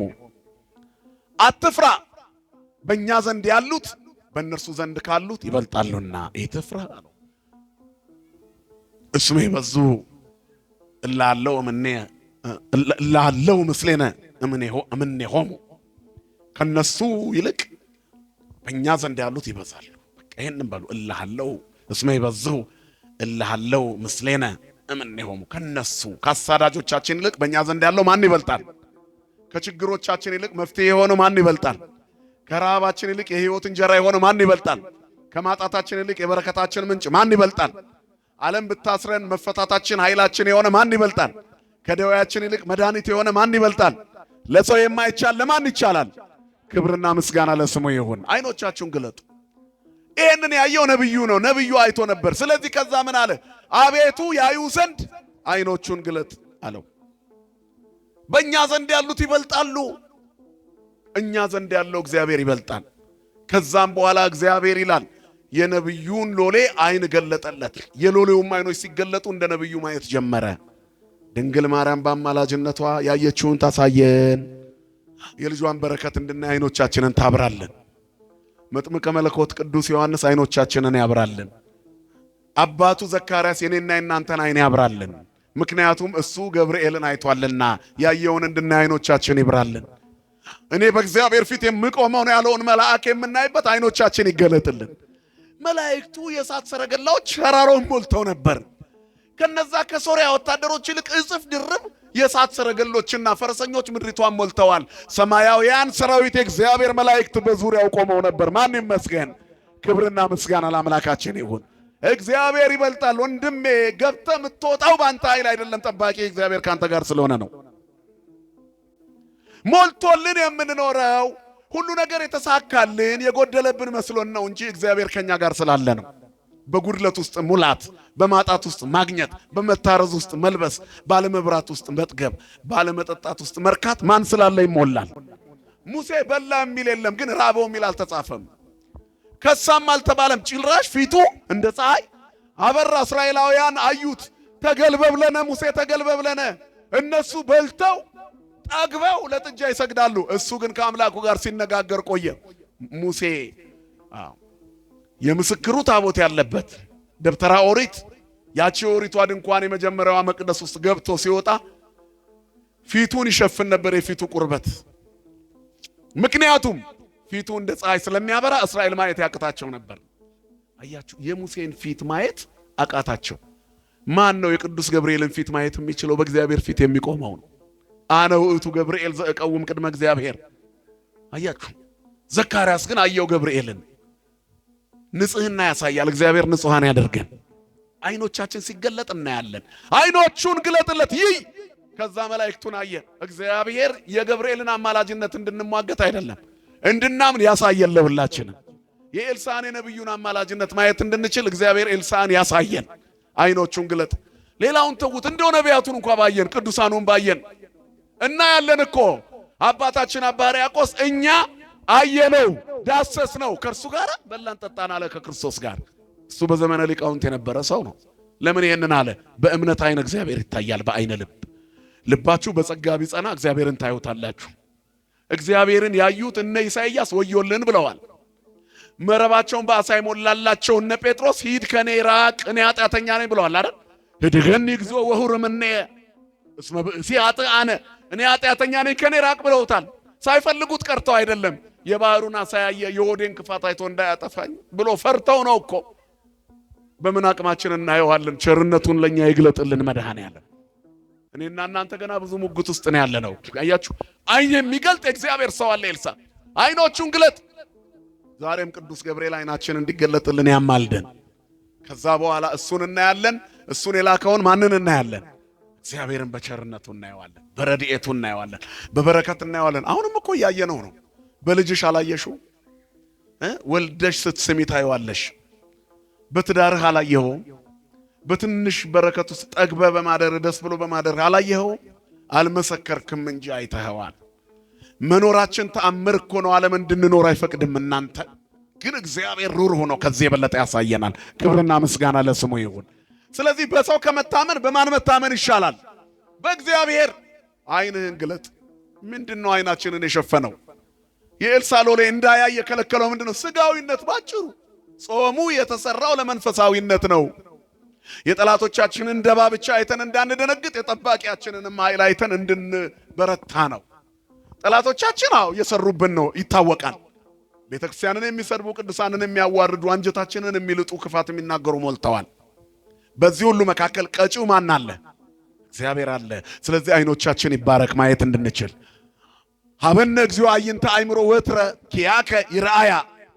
ተውት ሌላውን። አቤቱ የእውቀት አይኖች ስጠን፣ አንተን ብቻ እዩ። እግዚአብሔርን ስለማየት እንጹ። ቸርነቱን ስለማየት፣ በምስጋና ስለመሞላት፣ በችግር ውስጥ ቢሆንም ስለማመስገን። ምንም እንኳን በለስ ባታፈራ፣ ከወይን አረግ ፍሬ ባይገኝ፣ እርሻዎች መብልን ባይሰጡ፣ ላሞች በረት ውስጥ ባይገኙ፣ በጎችም በጋጥ ውስጥ ባይሆኑ፣ እኔ ግን በማን ደስ ይለኛል አለ ነብዩ። በእግዚአብሔር ደስ ይለኛል። ቢርበኝ ደስ ይለኛል፣ ተመስገን እላለሁ። ባገኝም ተመስገን። አይኩቱ ወለ እግዚአብሔር በእንተ ኩሉ ነው። ተፈስሑ በኩሉ ጊዜ ወጸልዩ ወትረ አይኩቱ ወበእንተ ኩሉ። ተሰሎንቄ 5:16 በሁሉ ጊዜ ደስ ይበላችሁ፣ ሳታቋርጡ ጸልዩ፣ በሁሉ አመስግኑ። በማጣትም አመስግኑ፣ በማግኘትም አመስግኑ። ርቧችሁም ጠግባችሁም አመስግኑ፣ ለብሳችሁም ተራቅቷችሁም አመስግኑ። ጎርሎባችሁ ይሆናል ግን አመስግኑ፣ ሰይጣን ደስ አይበለው። ወኢታቡ ወፍኖተ ለሰይጣን፣ አትስጡት ለሰይጣን። ያዩ ዘንድ አይኖቹን ግለጥ። እግዚአብሔር የተዋህዶ ልጆች አይናችንን ይግለጥልን። ጨፈን እኮ አይናችንን። ስጋ ከሸተትን ቆየን እኮ። መግቢያ ላይ ያልኩት ይሄንን ነው። መንፈሳዊ ቁመናችን ከተዛነፈ ቆየን እኮ። ተከዳድተናል እኮ። የመጠላለፍ ዘመን ውስጥ እኮ ነው የምንኖረው። ወንድም ወንድሙን እየረገጠ ነው የሚያልፈው። የሱስን በማጥፋት እንጀራ ለማግኘት የሚሮጥ ሰው እኮ ነው ያለው።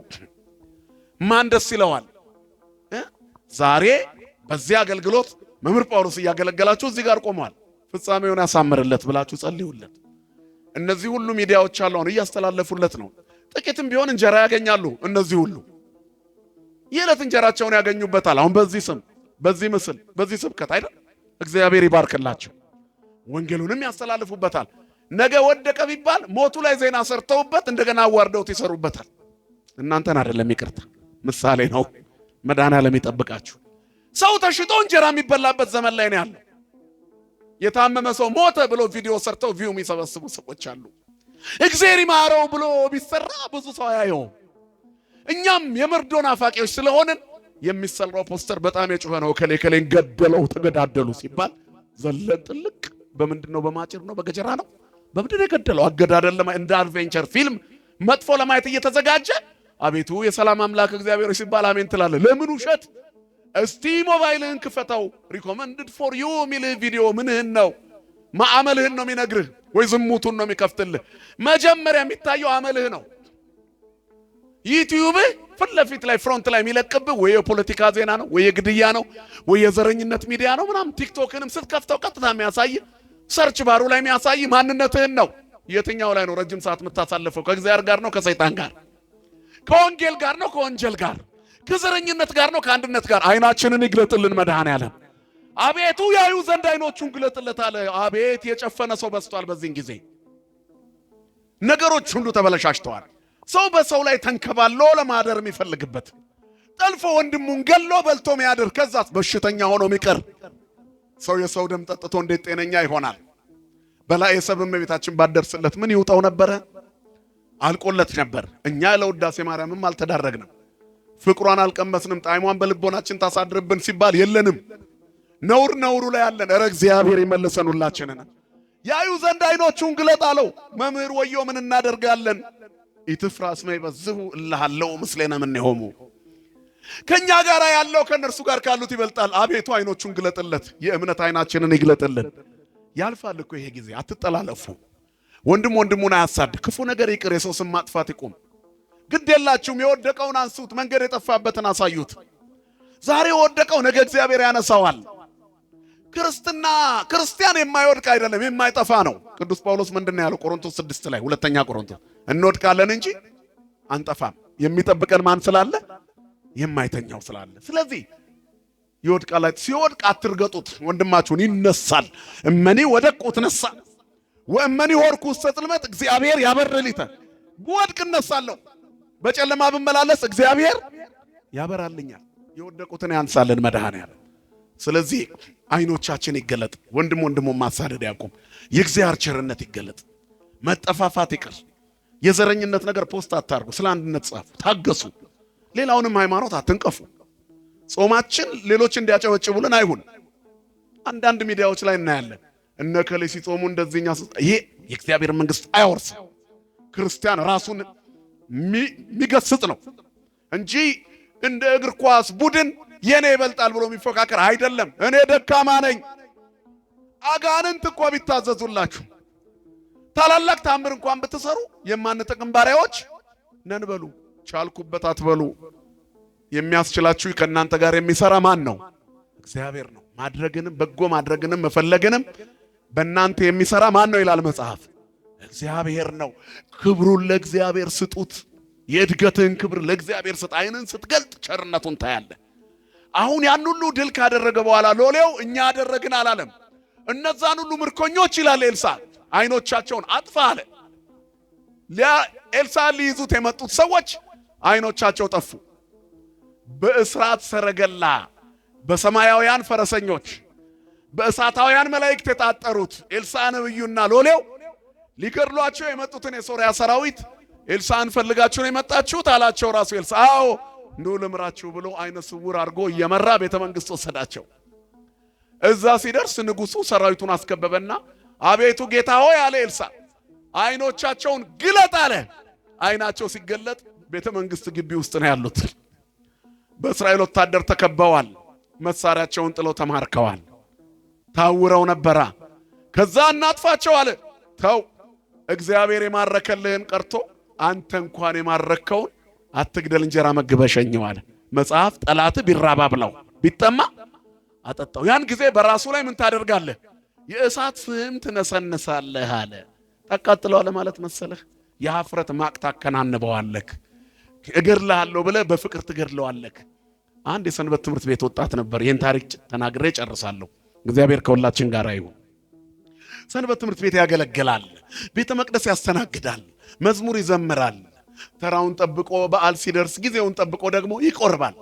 ግን ከጎኑ ያለው ጎረቤቱ ክርስቲያን ቢሆንም የዚህን ሰውዬ መንፈሳዊነት ስለሚቀናበት ሰይጣን አድሮበት ያሰቃየዋል። ሁሌ ክፉ ነገር ያደርግበታል። ዝም ብሎ ይጸልያል። እንደው እግዚአብሔር ሆይ ልቦና ስጠው ይላል። መንፈሳዊ ቁመና ያለው ልጅ ነው። አንድ ቀን ሊቆርብ ነጭ ልብስ ለብሶ ሲወጣ ጠብቆ ወጣቢ ደፋበት ላዩ ላይ። ስለተበሳጨ እገድልሃለሁ ብሎ በጥንካሬ ተናግሮ ተመልሶ ልብሱን ቀይሮ ሄዶ ስጋው ደሙ ተቀበለና መጣ። እንዴ እገድልሃለሁ ብሎ ቆረበ እንዴ እንዳትሉ፣ እሱን አይደለም እገድልሃለሁ ያለው። ማንን ነው ንገሩኝ? ዲያብሎስን ነው። ኦሆ በልወለ እግዚአብሔር ወእንብየ በልወለ ሰይጣን ቀረበ በእግዚአብሔር ወይ ቀርበክ። ሰይጣንን ቢበሉት ያደረበትን ጋኔን ገሰጸው። እገድልሃለሁ አለው። አጠፋሃለሁ፣ በክርስቶስ መስቀል እገስጽሃለሁ፣ አስወግድሃለሁ ብሎት ሄደ። እንዴ ሊገለኝ ነው እንዴ ብሎ ሰውየው ሰጋ ይላል። ከተወሰኑ ቀናት በኋላ የዛ የክፉ ሰው ጎረቤት ልጅ መኪና ይገጨውና መኪናው ጥሎት ይሄዳል። ይሄ ሰንበት ተማሪ ድንገት የደረሰው እሱ ነው። ተሸክሞት ሮጦ ሆስፒታል ያደርሰውና ነፍሱን ያተርፍለታል። ልጁ ከነቃ በኋላ አባቱ ጋር ደውሎ በልና ልጅ የመኪና አደጋ ደርሶበት ሆስፒታል ነው ያለው አለው። ማን እንደደወለለት አላወቀም። ሰውየው እየሮጠ ሲደርስ ይህንን ሰውዬ ያገኘዋል። እንደዛትከው አደረግከው፣ ልጄን ገደልከው ብሎ ለያዥ ለቀናዥ አስቸገረ። ግድ የለም ግባና ልጅህን ይኸው አለው። ሲገባ ይሄ ሰው እንዲያደረገ ብስጩ አባዬ አትጮህ አለ ልጁ እያቃሰተ። እሱ ባይኖር ነው ዛሬ ሞቼ ነበር። የገጨኝም አጠፋ፣ ፖሊሶች እየፈለጉት ነው። እሱ ግን ፍስፍስ አድርጎ አምጥቶ ገንዘብ ከፍሎ አስቸኳይ ኢመርጀንሲ ብሎ አሳክሞኝ ይኸው ተሽሎኝ ግሉኮሴም ሁሉም ነገር ወስጄ አሁን ደህና ነኝ አባዬ፣ ያዳነኝ እሱ ነው አለ። ውጭ ወጣና ወንድሜ አለው፣ አቤት ወዳጄ እውነትም ገደልከኝ አለው ይባላል። በክፉ ነገር የሚመጣብንን ሰው ምናሸንፍበት መንገድ ቅድስና ነው። በቅድስና ክርስቶስ ያደረገው ይሄንን ነው። አይን ሲገለጥ የእምነት አይን የይቅርታ ሰው ትሆናለህ። የፍቅር አይናችን ሲገለጥ ጥላቻ ይወገዳል አይደል? የአንድነት አይን ሲገለጥ ዘረኝነት ይወገዳል። ጊዜ ያመጣው ነገር አባር ነው ሊያጫርሰን ነው። እኛም በሚዲያ እየተናከሰን ነው። አንዱ ሌላውን ዘር ያኛው ሌላውን ዘር የብሽሽቅ ዓለም ላይ እግዚአብሔር የሌለበት በሁሉም ነገር ተናክሰን ግን እኮ አብረን ነው። አሁን በታክሲ ብንሄድ እዚህ ውስጥ ታክሲ ሲሞላ ሞልተን ነው አይደል? ታዲያ አማራ ለብቻ ኦሮሞ ለብቻ ነው የሚሄደው? ንገሩኝ እስኪ የአማራ ታክሲ ኦሮሞ ታክሲ የሚባል አለ? ንገሩኝ እስኪ። ለምን እንወሻሻለን? ገበያ ላይ የምንገዛው ካገኘነው ነው። እንናከሳለን። ሄደን እኮ ከሱቅ የምንገዛቸው ሰዎች እንደውም አብዛኛዎቹ የሸቀጥ ሱቅ ሰዎች የኛ ሰዎች አይደሉም። እነሱም ይሸጡልናል፣ እኛም እንገዛለን። በምድር ላይ በአንድነት የሚያኖሩ ነገሮች አሉ። አይሁድና ሳምራውያን አይተባበሩም ነበር። ነገር ግን ደቀ መዛሙርቱ ከሰማሪያ ምግብ ሊገዙ ሄደው ነበር አይደል? የተዋበችው የሴኬም ሸለቆ ስር ጌታ ቁጭ አለ። ምግብ ይገዙ ነበር። አንደኛቸው ከሌላቸው ይገበያያሉ። ነገር ግን በእምነት አንድ አይደሉም። የታሪክ አጋጣሚ ለይቷቸው ነበር። ኋላ ክርስቶስ መጥቶ አሕዛብና ሕዝብን አንድ አደረገ። ስሙ የተመሰገነ ይሁን። የፀሐይ ወደ ምድር ላይ መውጣት የቆሻሻውን ሽታ አይገልጠውም ያጠፋዋል እንጂ አይደለም እንዴ? ከአሕዛብ ላይ አሕዛባዊነቱን ፀሐይ ክርስቶስ ተገለጠና አስወገደ። አሁንም ክርስቶስ በጠላትሽ ላይ ተገልጦ አጋንንት ርኩሰትን ከላዩ ላይ ነቅሎ ያስወግድልሽ። ከዛም በኋላ ወንድምሽ ይሆናል። ስለዚህ የይቅርታ አይናችን ይገለጥ። አቤቱ ያዩ ዘንድ አይናቸውን ግለጥ። አሸነፍን ብለን ከመፎከር እግዚአብሔር ይጠብቀን። በፍቅር ተሸንፈን ሌሎችን የምናሸንፍበትን ማይተብ እግዚአብሔር ይስጠን። ከዚህ በኋላ ያለው የእስራኤል ታሪክ ያምር ነበር። ለምን? በይቅርታ ስለተጓዙ። ከዛ ጊዜ ጀምሮ ይላል እስራኤላውያንን ለመውጋት ሶሪያ አልመጣችም፣ በፍቅር ስለተሸነፈች። እንዲህ ብሎ ያጠናቅቃል ሁለተኛ ነገሥት ምዕራፍ 6 መጨረሻ። ከዛ በኋላ የሶሪያ ንጉሥ ደፈጣ አቆመ። ለምን? ስለተሸነፈ። የሚያሳድድህን ወንድምህን በጎ ነገር ካደረክለት ታሸንፈዋለህ። እሱ እንዲህ ያደረገልኝ ህሊና የሚባል ነገር አለ። አሕዛብም ቢሆን ኢአማኒም ቢሆን እኛ ጥሩ ከሆንን ምድሪቷን ጥሩ እናደርጋለን። እኛ ደግሞ የክርስቶስ አይደለን እንዴ? ከክርስቶስ የተነሳ በጎች እንሆን። የተበላሸ ታሪካችን የሚታደስበት፣ የተዛነፈ ባህሪያችን የሚቀናበት፣ ክፉ ጠባያችን የሚታረምበት ጾም ያደርግልን። በቅድስና አምላክ የቅድስና ባለቤት በዚች ቅድስት የተቀደሰች ጾመ ኢየሱስ በጀመርንባት በሁለተኛዋ የአብይ ጾም በመጀመሪያዋ የጌታ ጾም ሁላችንም በቅድስና እንድንጓዝ እግዚአብሔር ይርዳን። እስከ መጨረሻው ትንሣኤ በሰላም ያደርሰን። ጉባኤያችንን ጉባኤ ሐዋርያት ያደርግልን። ፍጻሜያችንን ያሳምርልን። አገራችን ሰማይን እናታችን ድንግል ማርያምን የምንናፍቅ እኛ ኦርቶዶክሳውያን ክርስቲያኖች እዚህ እንደተሰበሰብን በኢየሩሳሌም ሰማያዊ ተሰብስበን ለመዘመር እንድንበቃ የአብ ጸጋ የወልድ ፍቅር የመንፈስ ቅዱስ ኅብረት የድንግል ማርያም ጸሎትና ምልጃ የቅዱሳን መላእክት ጥበቃ አይለየን። ይቆየን። ስብሐት ለእግዚአብሔር።